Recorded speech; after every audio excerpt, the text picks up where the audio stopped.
I'm Elizabeth Leeds, and I'm here to talk to you about ankle sprains. So one of the most common ankle sprains are lateral ankle sprains, and what that means is that you're spraining this outside of the ankle.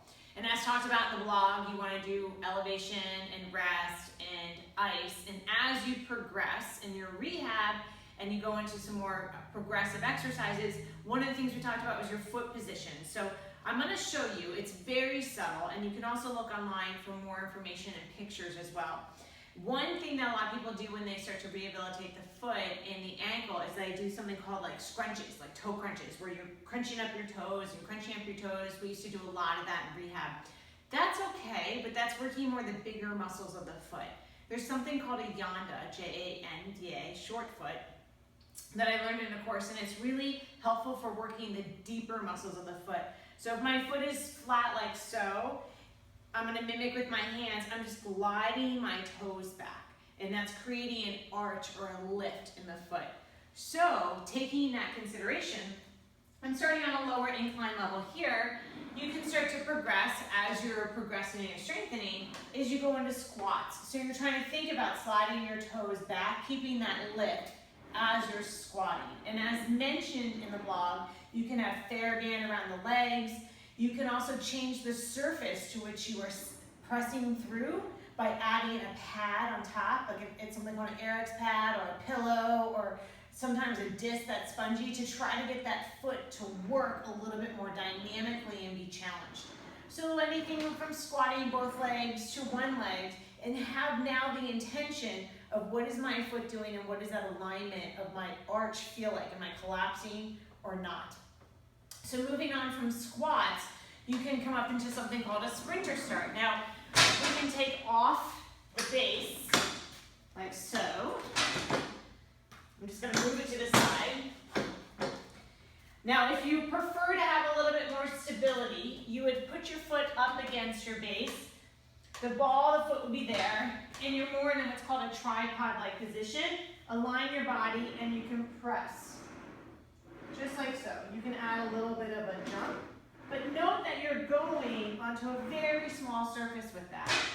So that's one way you can do sprinter start. The other way is with the squat stand. Now the squat stand doing this is going to require a little bit more postural core stability. So you're here. Again, elbows can be here. If this bothers you, you can also come to here as well.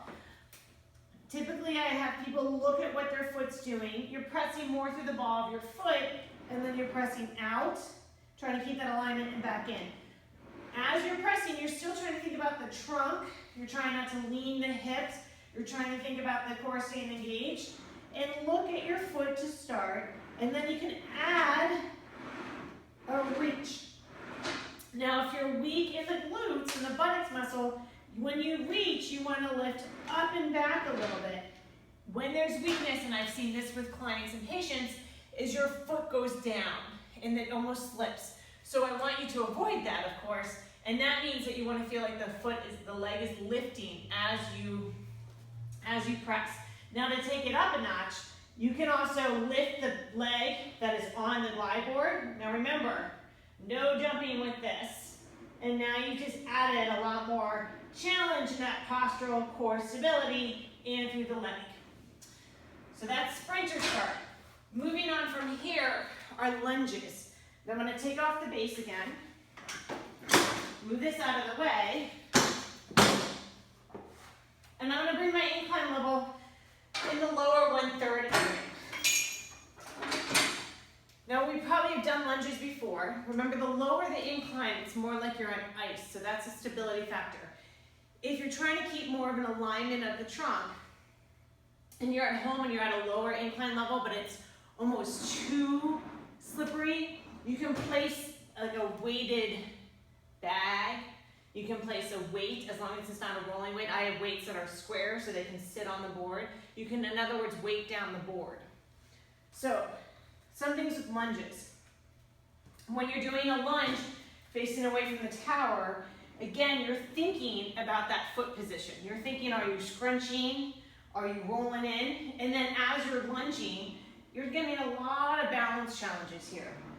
So that's what you want to start to first think about. Maybe you have support with the chair. Then you can start to add any kind of reaches you want to start to challenge different ranges of motion and different reactions of the body. So you can do forward and side lunge as well. And again, you can also face the tower. Now that you're facing the tower, the foot on the glide board is the one working. And because you have a softer surface, you got to be aware that maybe now you might roll. So again, you want to try to keep that foot with the arch. Now, when I lose my balance, I tend to roll out because I'm losing that weakness, or I tend to roll in, depending upon where I'm moving. Right now, if I'm coming here, I'm trying to maintain my knee and my ankle on one line, and ideally, I'm pressing through the ball of my foot completely, from the big toe to the pinky, and through my heel, so that as I'm moving, I have that nice surface, and then I'm doing a little bit of that yonda lift. So those are the lunges.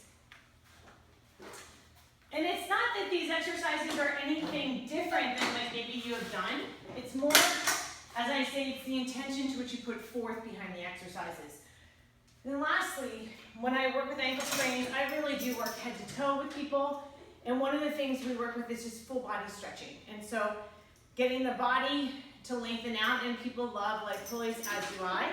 And it's a nice way to stretch the legs. So as you can see, I am lying down. I have my leg pulleys attached.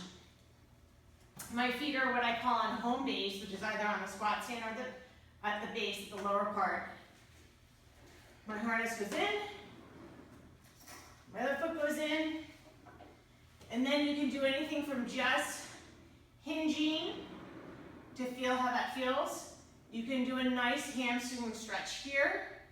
You can practice pulling your toes down and back. That you're going to feel more of a calf stretch there. And then you can also just come in and out. Now, what I do sometimes to activate that postural change, that balance reaction, is that I start to work with having my feet in different positions. So they're not always together. Now they're working independently, and I have to try them work in sync. I can do toe in, toe out. I can do a little bit of bicycle. But you can play around with the leg pulleys and note that they're great for just building control, and they're also great for that stretching feature. Grab a hold of the pulley, reach your leg for the squat stand or home base, other leg reaches, and you come up and out. So I hope this helps you think about the exercises that you're already doing and just maybe tweak them a little bit to think more about the balance reactions that you need to help regain the strength of the ankle.